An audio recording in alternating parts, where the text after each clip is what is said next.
Hey everybody, how's it going? It's a Daily Shooter, and today I've got some Second Amendment news coming out of California and some not so Second Amendment news about In-N-Out Burger. Let's get started.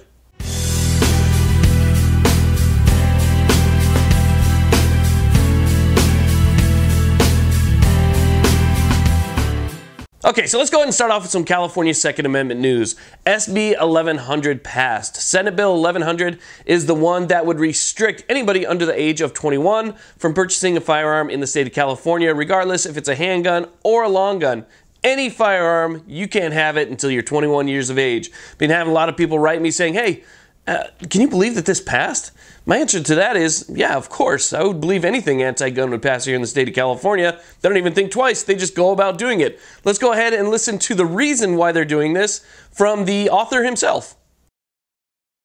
Senator Portantino, would you like to close? Yes, I would, Mr. President. I would just like to say two things. In the last couple years, long gun purchases have outpaced handgun purchases.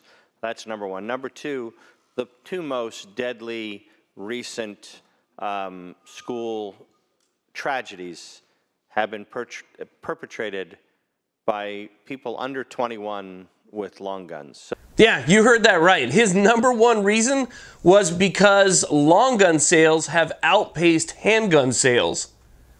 That was his first reason. Moving on to his second reason, 2 people in the entire country committed crimes on school campuses. Granted, they were horrific crimes, but they committed crimes on school campuses, and so the entire state needs to be punished. If they had it their way, the entire country would have to be punished for what these 2 young individuals did.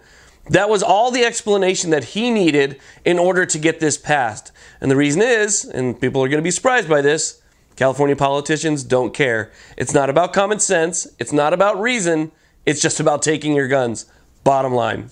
Now, SB 1100 is not law yet. It still has to be signed by the governor, so it's on its way to the governor's desk. He's going to look it over and sign it. I don't have very much hope that he's not going to sign it, but there is still a very small chance, like a I'm going to win the lottery 2 times in the same day chance, that he could possibly veto it. So if he does veto it, then that doesn't go into law. But if he does sign it, then guess what? All of you people who are 18 and 19, you just lost your Second Amendment rights. You are able to do pretty much anything else in this country, including sign documents, vote, join the military, and so forth, but you lost your Second Amendment rights simply because they don't like guns.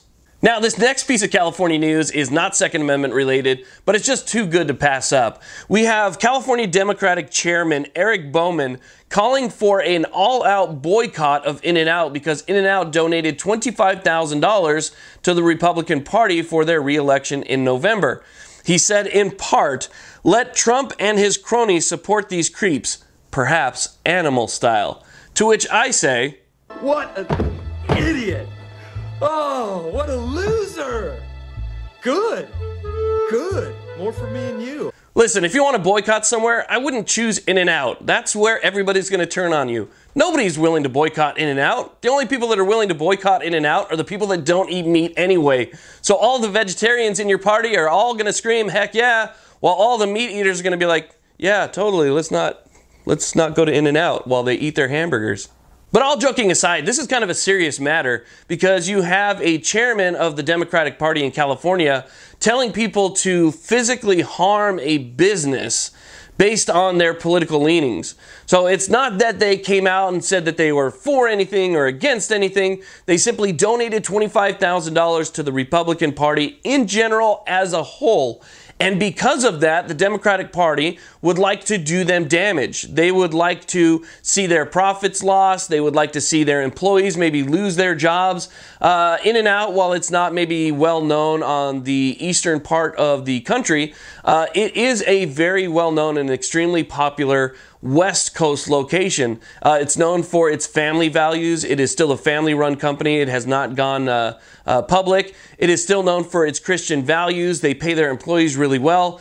It's a really well-rounded company. And for somebody like that, a prominent California Democrat, to say, hey, let's do damage to that company simply based on their affiliation or party affiliation, to me is extremely disturbing. It says, look, if you live in California, if you do business in California, you either toe the Democratic line or we are going to injure you either financially or in other ways. We will destroy you. That's basically what he's saying in a nutshell.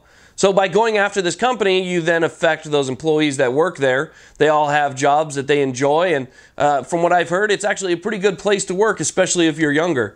So it is something to be concerned about. All joking aside, we should not have our political leaders going after companies just based on their ideologies or support.